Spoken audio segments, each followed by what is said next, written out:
있습니다.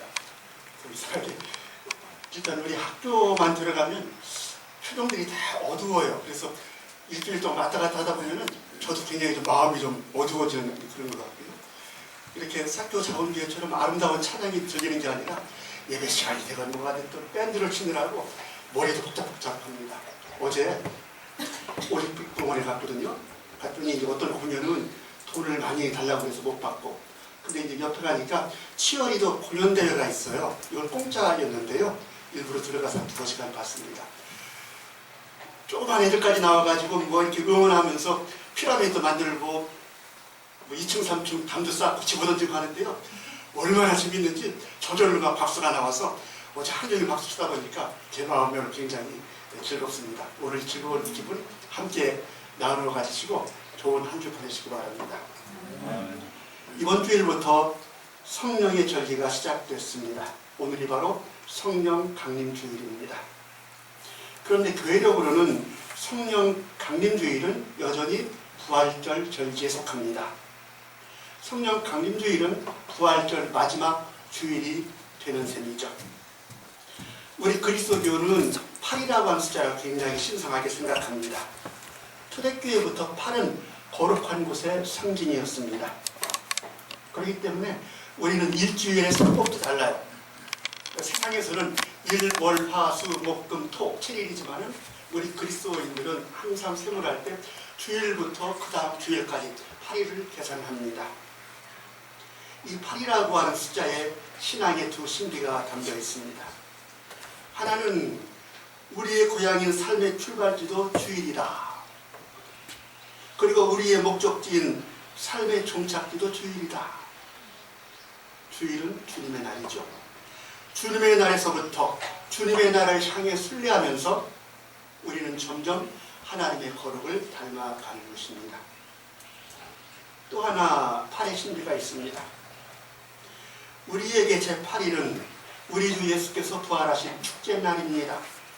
제7일은 안식일이고 안식일 다음날 새벽에 예수께서 무덤문을 박차고 나오셨기 때문에 제8일이 주일이 되는 셈입니다. 그러므로 주일에서 주일을 산다고 하는 것은 부활 생명의 축제 속에 살아가는 것입니다. 그러므로 매주 우리는 주님을 예배하며 기도와 찬미, 말씀과 성만찬, 성도의 교제를 통해서 부활하신 주님을 축하하는 것은 물론 이 세계를 축하 잔치 속으로 만들어가는 것, 이것이 우리의 사명입니다. 오늘 성령 강림주일이기 때문에 성령에 대한 생각을 잠시 하겠습니다. 대부분의 그리스도인들이 사도행전에 기록된 오순절의 성령과 요한복음 14장의 보혜사 성령만을 생각합니다. 그러나 요한복음 20장에 보면 또 하나의 신비로운 성령 사건이 기록되어 있습니다. 부활하신 예수께서 두려움과 불안으로 문을 꽁꽁 걸어잠그고 떨고 있는 제자들 한가운데 오셨습니다. 그러면서 평화의 말을 건네주십니다. 너희에게 평화가 있기를. 예수께서 제일 먼저 하시는 말씀, 부활하신 주께서 너희에게 평화가 있기를. 바로 이것 때문에 우리 그리스도의 예배 안에도 평화의 인사는 아주 굉장히 중요한 순서입니다. 이 평화의 인사와 함께 예수께서 자기 몸에 상처를 보이자 제자들은 부활하신 주님을 알아보고 기쁨과 환호 속에 있게 되었습니다. 예수님은 기뻐하는 제자들에게 또 한 번 평화를 기원해 주시면서 제자들에게 화성의 말씀을 주십니다. 아버지께서 나를 보내신 것 같이 나도 너희를 보낸다. 이게 요한복음서의 파송사예요. 그리고 제자들에게 당신의 숨을 불어넣습니다. 제자들 코앞에서 예수께서 숨을 불어넣으시면서 성령을 받아라 선언하십니다. 이게 요한복음 20장에 기록된 예수의 성령 사건입니다.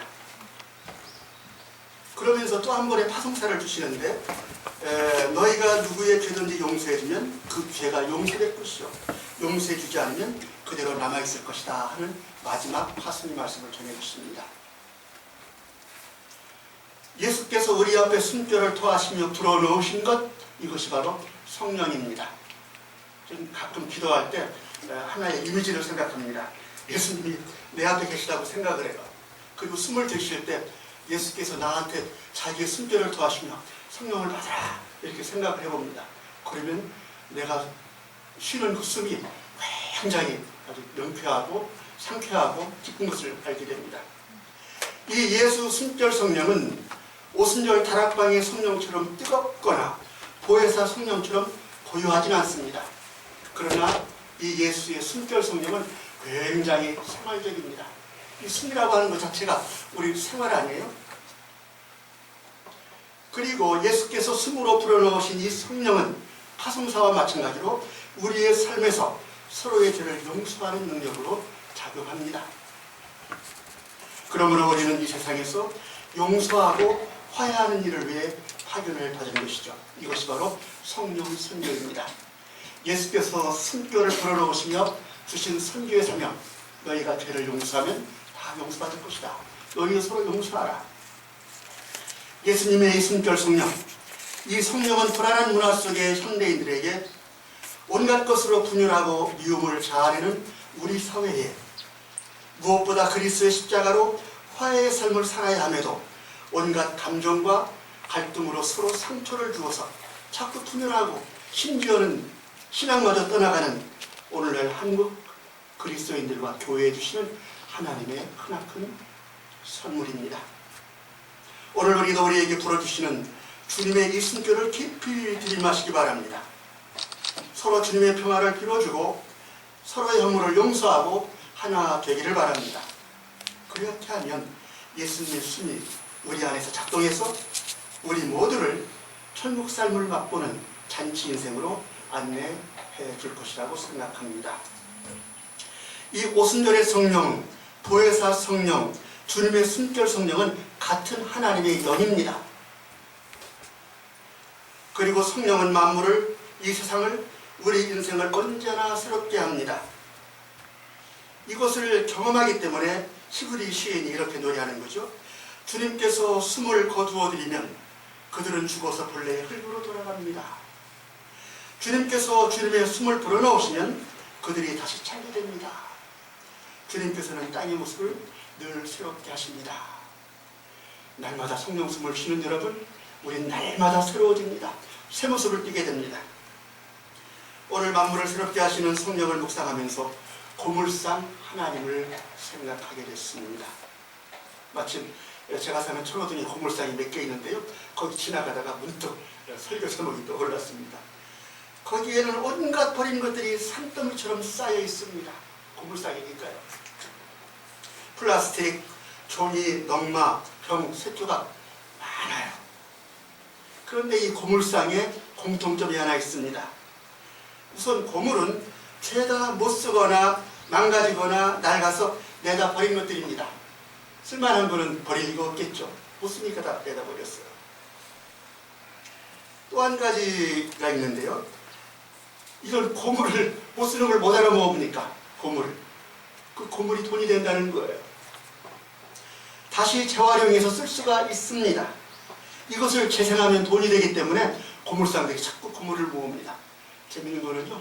고물상 옆에 가면 그랜저가 딱 써 있습니다. 누구 책에요? 고물상 차입니다.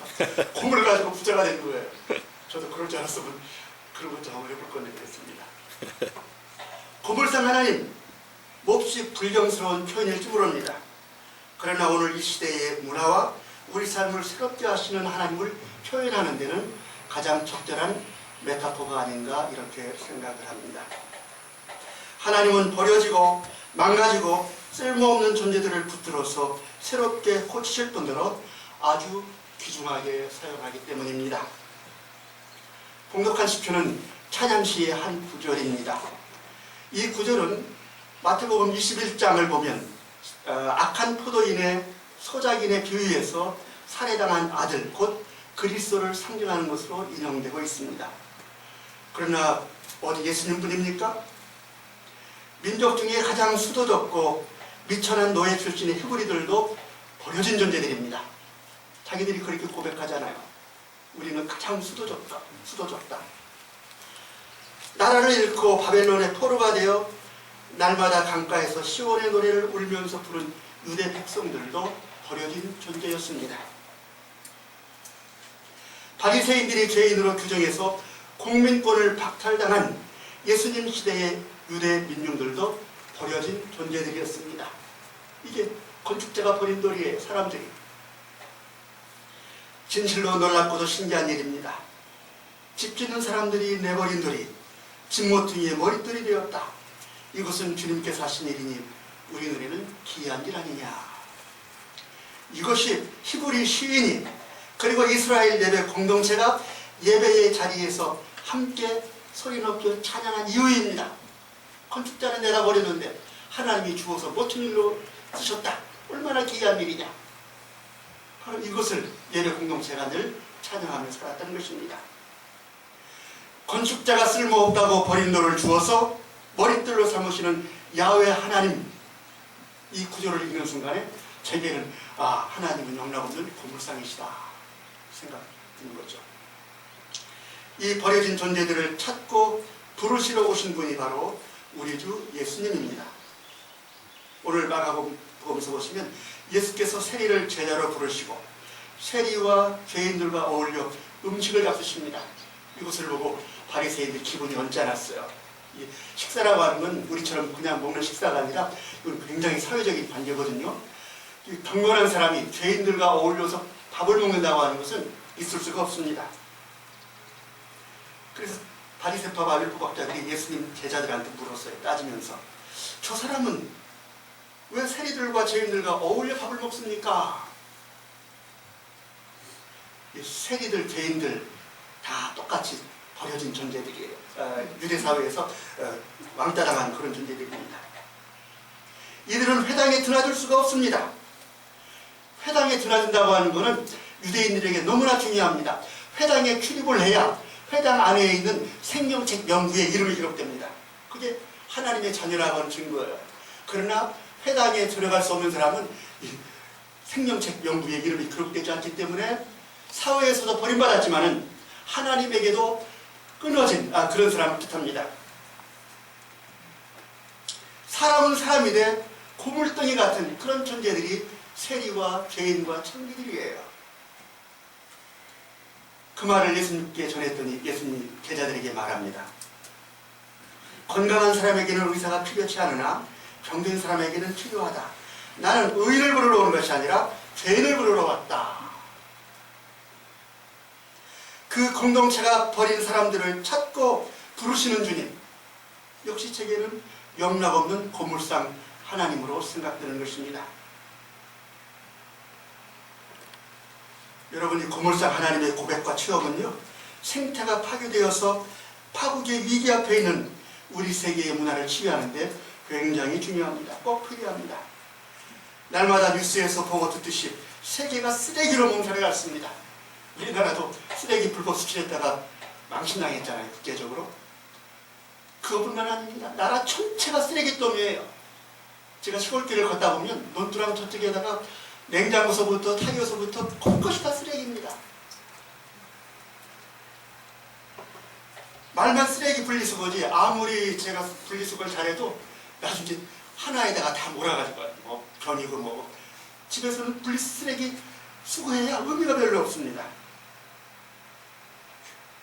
마구 쓰고 마구 버립니다. 빨리 버리고 새로 사는 것, 이것이 경제발전이고 성장의 비결입니다.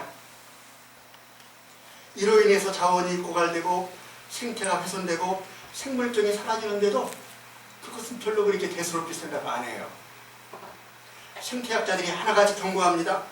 기후와 생태 붕괴로 이 지구의 수명이 위태한 지경에 이르렀다. 그저께 뉴스를 보니까 호주의 한 단체가 연구를 했는데요.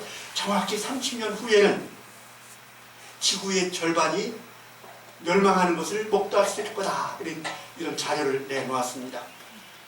저는 30년 더 살 것 같은데 큰일 났습니다. 그런 날이 안 왔으면 좋겠어요.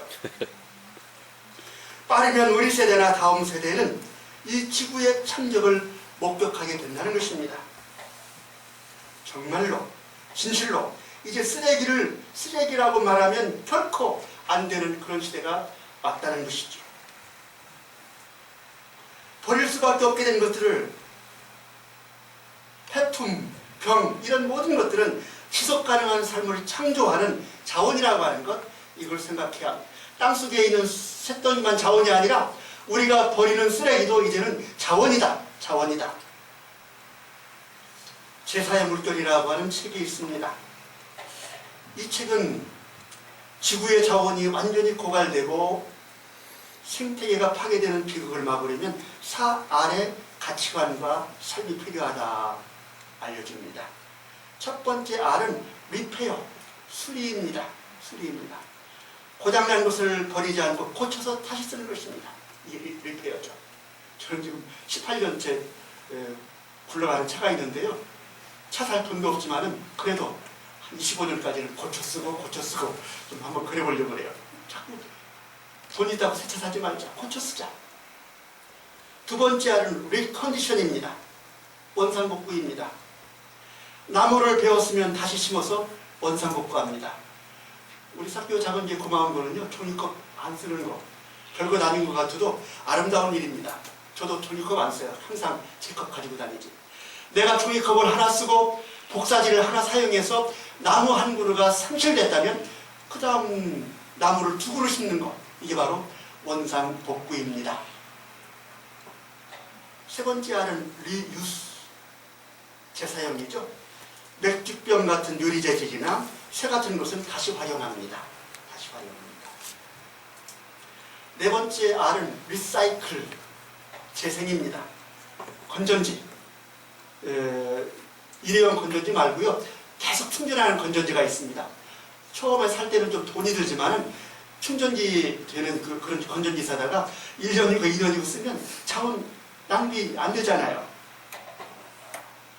바로 이 사알의 가치와 삶이 경제의 구조가 되고 나라의 정책이 되고 우리의 생활이 되는 때 이 지구가 보존되고 서서히 회복되어서 우리 미래 세대도 살 수 있는 지속 가능한 사회가 된다 하는 그런 내용이었습니다. 온갖 버려진 것들을 주워서 수리하고 원상복구하고 재생하고 재사용하는 것으로 바꾸어내는 것, 이것이 바로 우리 하나님이 빅뱅 때부터 오늘까지 이 우주 안에서 버리시는 그런 일이었습니다.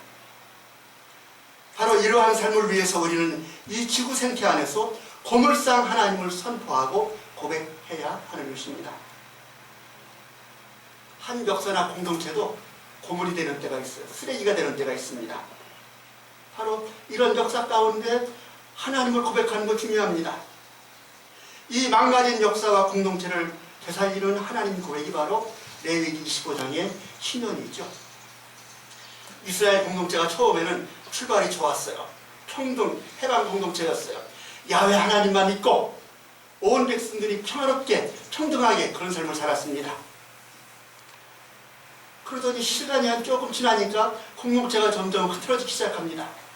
50년 정도 역사가 지나니까 완전히 쓰레기가 되어버렸어요. 경제 불평등으로 빚진 자가 생겼습니다. 그러자 종으로 팔려가는 종족이 생겼습니다. 공동체 구조가 악해졌어요. 권력자가 생겼어요. 뇌물을 주고받아요. 그래서 선포하고 실시한 것이 매 50년마다의 신년입니다. 신년이 되면 뿔나파를 봅니다. 그러면 전 백성이 일제히 모여서 속죄를 하고 신년을 선포하는 것이죠. 일단 신년을 선포하면 땅을 묵힙니다. 땅도 묵혀야 지력을 회복하죠. 종은 풀어줍니다. 노예로 있던 종들은 다 자유인으로 만들어줘요. 빚은 탕감해줍니다. 우리 집에 빚이 있는지 모르겠는데요. 이스라엘은 참 좋아요. 한 1,000만 원 빚 줘도 50년 만에 탕감해주니까 얼마나 좋습니까? 집이나 토지는 되물러 줍니다. 이로써 다시 그 역사를, 그 공동체를 원래의 자유, 평등의 공동체로 원상 복구시키는 것, 이것이 신년입니다. 이게 하나님의 명령입니다. 우리 예수님도 누가복음서에서 이 신년을 주의 은혜의 해로 복음으로써 선포하셨습니다. 철저하게 레위기 25장의 신년을 예수님은 계승하셨어요. 그리고 초대교회가 바로 이 신년 공동체를 실현한 이상적인 사회였습니다. 예수님 보시기 바랍니다. 버려지거나 병나거나 쓸모없는 인생들을 붙들어 새롭게 하시고 요긴하게 쓰십니다. 예수님은 우리 인생을 수리, 원상복구, 재생, 재활용하십니다. 바로 이것이 예수님 사역의 핵심이었어요. 마태복음 4장 23절과 24절 내용입니다. 예수께서 온 갈릴리를 두루다니시면서 그들의 회당에서 가르치며 하늘나라의 복음을 선포하며 백성 가운데서 모든 질병과 아픔을 고쳐주셨다. 예수의 소문이 온 시리아에 퍼졌다. 그리하여 사람들이 갖가지 질병과 고통으로 앓는 모든 환자들과 귀신 들린 사람들과 간질병 환자들과 중풍병 환자들을 예수께로 데리고 왔다. 예수께서는 그들을 고쳐주셨다. 단지 두 구절인데요, 예수님의 공생애를 종합 요약보고하는 아주 중요한 구절입니다. 예수님은 복음을 선포하시고 그 복음을 온갖 병든 사람들을 고쳐주시는 바로 그곳으로 증거하신 것입니다. 인생들의 질병을 보시기 바랍니다. 몸의 질병도 있고 귀신이 들린 정신적인 질병도 있습니다. 아무튼 여러 이유로 망가지고 상하고 못쓰게 되고 버려진 인생들입니다. 이런 인생들을, 그리고 이런 인생을 만들어내는 사회를 고치는 것이 예수님의 하나님 나라 사역이었습니다. 삭개오처럼 원래의 의로움을 잃은 사람을 밤새 씨름하면서 의로운 사람으로 원상 복구시켰습니다. 원래 삭개오라고 하는 건 의로운 사람이라는데 직업이 세리장이다 보니까 온갖 토색질을 했어요. 그러나 예수님은 그를 밤새 씨름하면서 원상 복구시켜서 도로 의로운 사람으로, 아브라함의 자손으로 만들어내셨습니다. 예수님은 눈먼 사람의 눈에 손을 내어서 다시 보도록 수리하셨습니다. 죽은 12살 소녀의 손을 잡고 달리다 맺히시면서 재생시켰습니다. 죽었던 소녀가 살아났어요. 재생했어요. 바울처럼 율법에 매였던 바리새인을 다메섹 도상에서 만나시고 그를 복음의 눈뜨게 해서 복음의 사람으로 재활용했습니다. 재활용시켰습니다. 예수님의 사역이야말로 고물상이죠. 문제는 우리 망가진 인생이, 이 망가진 역사가 주님 손에 붙들린다는 거예요. 여기에 문제가 있습니다. 저기 버려진 병은 고물상이 주우면 손에 잡혀요. 손에 잡힙니다. 우리 동네 가면 그 등이 구부러진 할머니들이 손수레 끌고 다니거든요. 전부 다 폐지 주스로 다니는 거예요. 저기 길거리에 폐지는 그 할머니가 구부려 주우면 집혀요. 그 손수레에 들어갑니다. 저기 내다버린 냉장고는 재활용품 직원이 와가지고 들고 가면 들려요.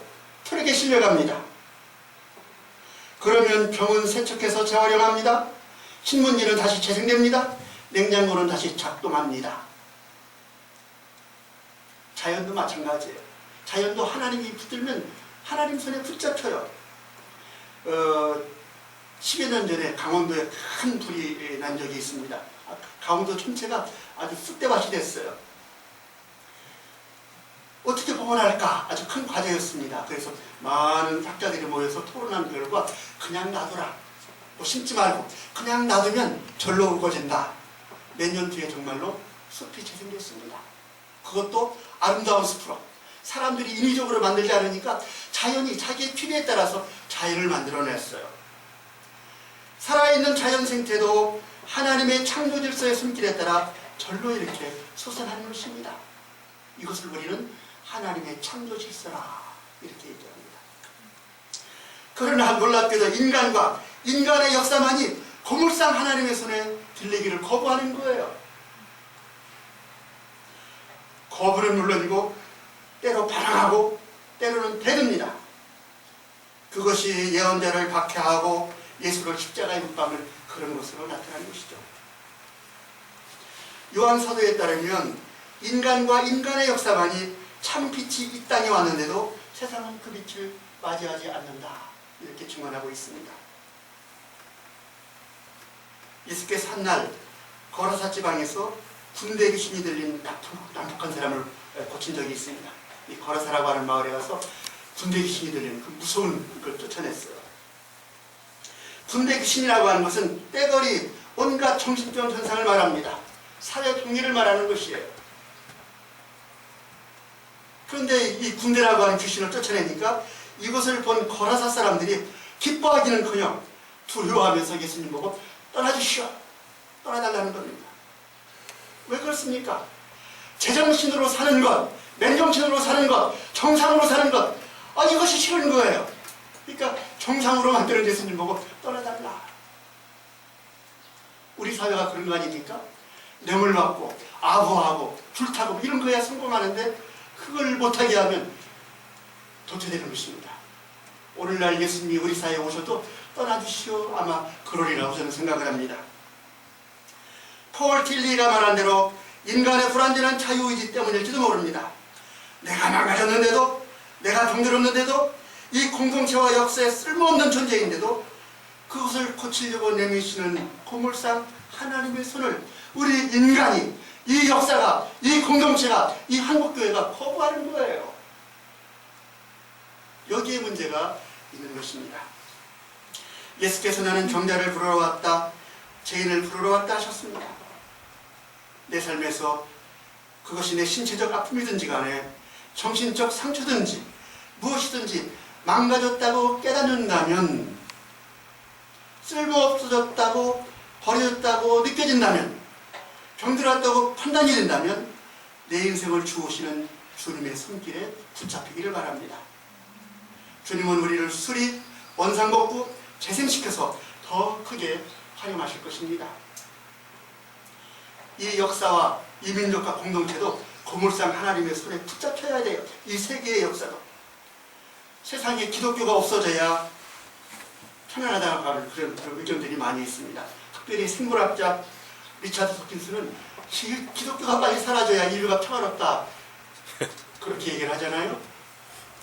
저는 존 레논을 굉장히 좋아하는데 존 레논의 이매진이라고 하는 노래를 들어보면 일단 이 종교가 없었으면 좋겠다.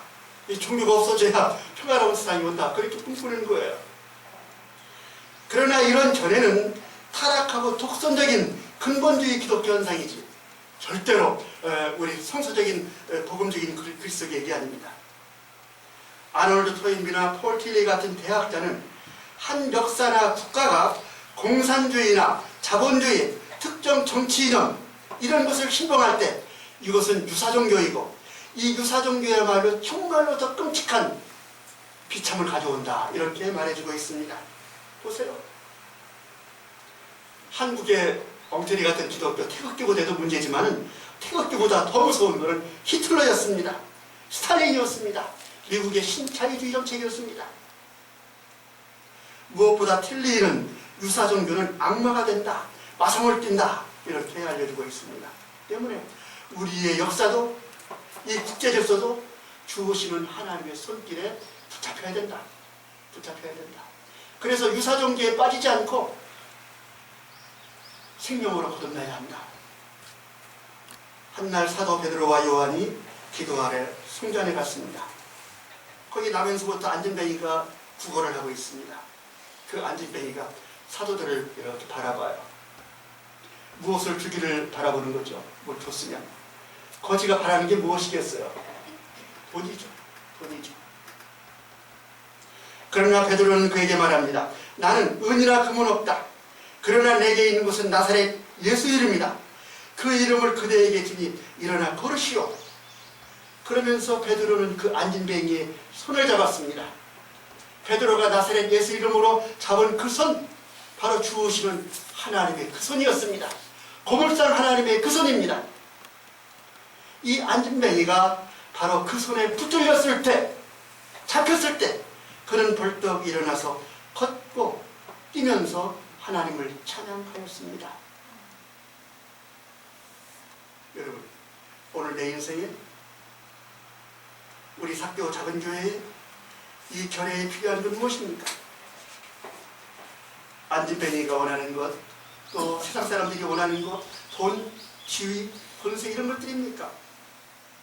그리고 오늘 우리가 이렇게 망가지고 상처받고 남북으로, 지역으로, 이념으로 분열한 이유는 무엇입니까?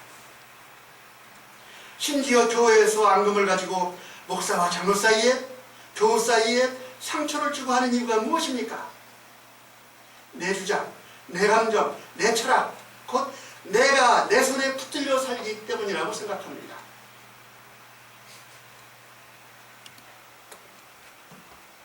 오늘 기도합니다. 주님, 내 삶이, 우리 교회들이 이 교회와 세계가 자기 손이 아니라 주시는 주님 손길에 오로지 붙들리게 하여 주옵소서.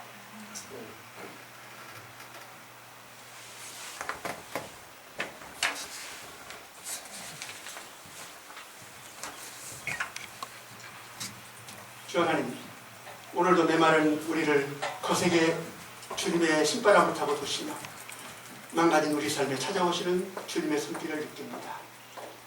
주님이 내미시는 손길 거부하지 않고 덥석 잡아서 새롭게 일어나는 역사, 일어나는 공동체, 치유받는 인생이 되도록 인도하여 주시옵소서. 예수님 이름으로 기도드립니다. 아멘.